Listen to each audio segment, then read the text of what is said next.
For the gamers who love games, why wait for greatness? Xbox One is here.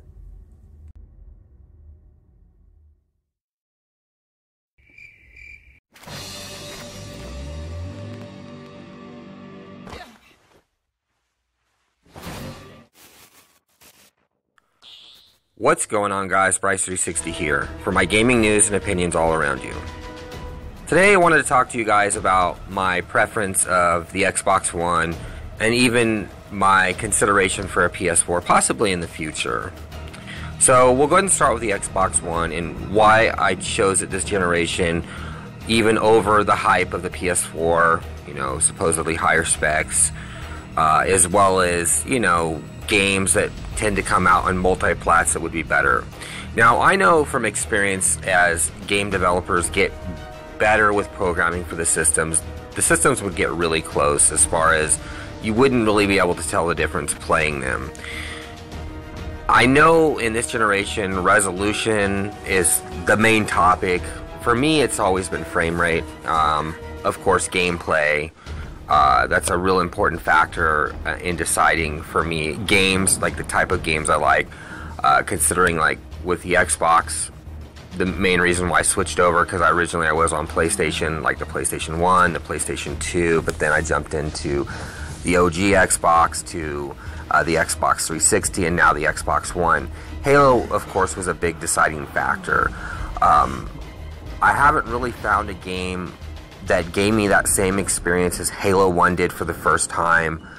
I, went to Target, waited in line, bought an OG Xbox, played Halo 1 campaign, and it blew my mind.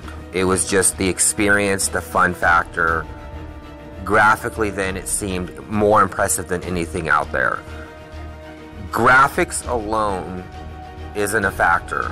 Gameplay is a big deal. Graphics come secondary. Resolution to me is on the very bottom of a totem pole when it comes to console gaming.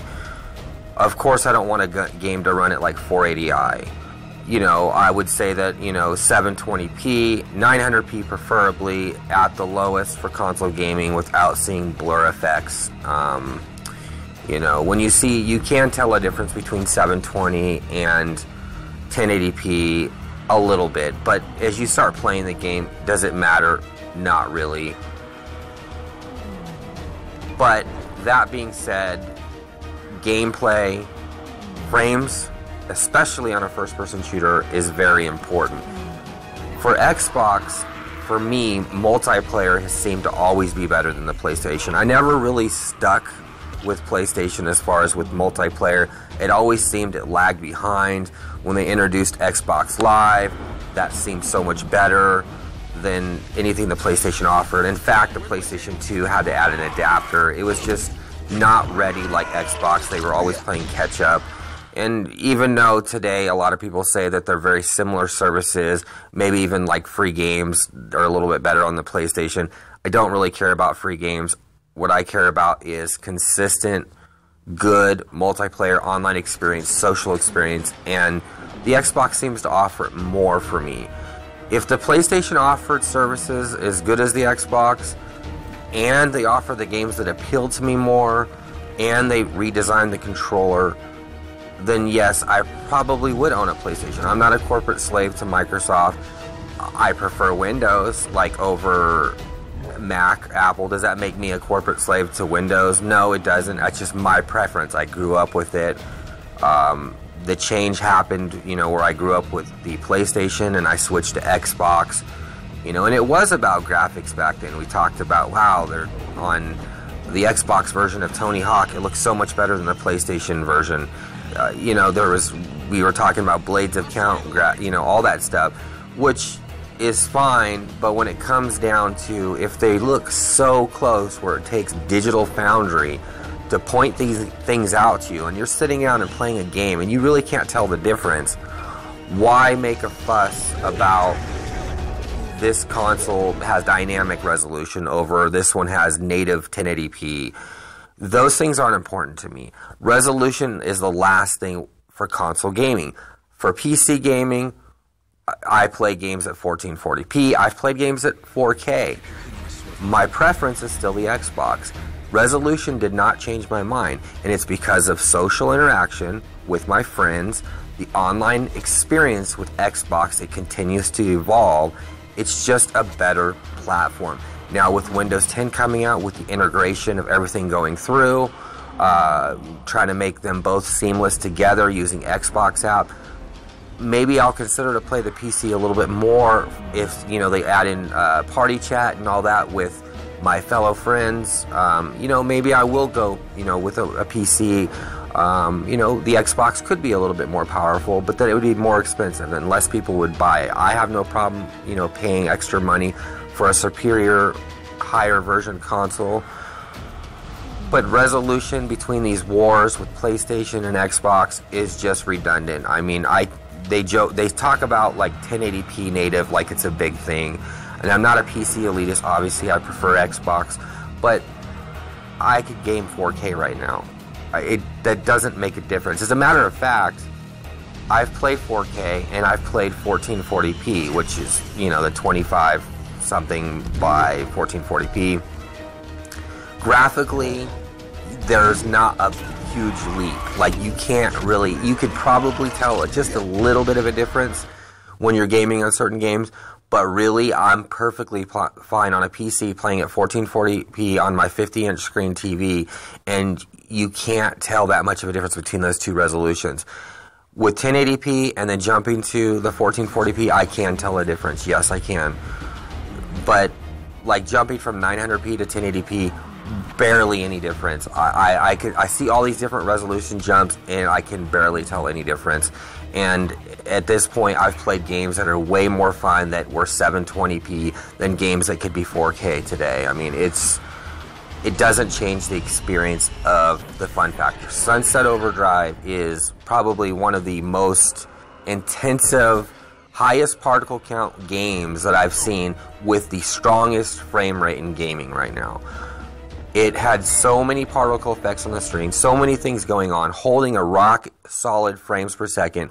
I would much rather that game be at 720 or 900p than like 4K and just lagging out to like, you know, 20 frames or even lower than that. I mean, on an Xbox One or even a PS4 at 4K on that game, it'd probably be 2 frames per second. But the gameplay would not change. The gameplay would be the same, and that's what matters, guys, is the gameplay.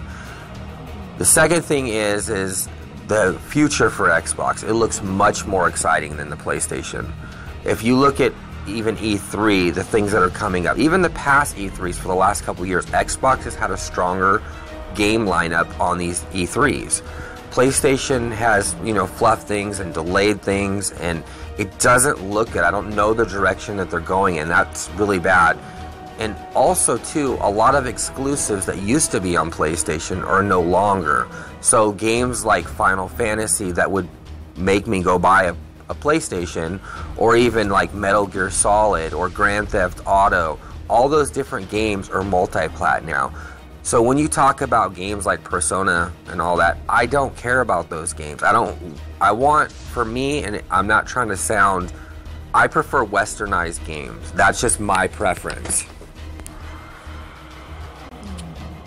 I could go on and on about my preference. Everyone has their own preferences. It really just depends on what you want. Sony right now, they're just not in the right direction for me. That could be different for you. Maybe you prefer those types of games, possibly indies. You know, Uncharted 4 looks like a great game. You know, I personally prefer, you know, Tomb Raider. Everyone has their own preference. You know, some people don't like Halo. I like Halo. Some people don't like Gears. I love Gears. I don't know why they wouldn't like Gears. Gears is amazing. Halo's amazing. And even now with Halo 5 coming out, I haven't been more excited for Halo since basically Halo 1. Halo 3 maybe was pretty close to that as well. You know, Halo 4, Halo Reach, I loved Halo Reach, but the excitement and attention, everything that I've seen with Halo 5, and with the beta that they held and getting everything streamlined in time, they just announced that, you know, Halo 5 will not be split screen because they want to keep a rock solid 60 frames. I know a lot of people will be disappointed with not doing the split screen, but, you know, the thing is, is, yeah, I think the frame rate is more important. You know, if you want to play multiplayer, you know, you're going to have to get 2 Xboxes. Maybe, you know, eventually they will decide to do PC integration with Halo as well. I don't know. But for right now, you know, solid 60 frames per second. You know, it could be 1080p. It's going to be amazing. Halo is just a great game. Really fun factor for multiplayer. Great story, great campaign. I can't think of a game really for a multiplayer experience. Halo is the best game that I've ever played for multi. The closest game to that was Gears of War. Everything else just falls off. As a matter of fact, in my opinion, no game out there is deserving of a remaster other than Gears of War and Halo. But that's my preference. Some people like remasters of games that were made a year ago. Not to, you know, say that's a bad thing. Maybe some people haven't played it. But, you know, I find it as more of a cash grab. You know, it typically, you know, a remaster of something that was spread out over 10 years to get, over 100 multiplayer maps, get 4 campaigns, plus an additional game. We just got ODST for $60, and then a lot of times now they're just offering the game up for free. We got access to the beta. Microsoft is listening. They are for the gamers.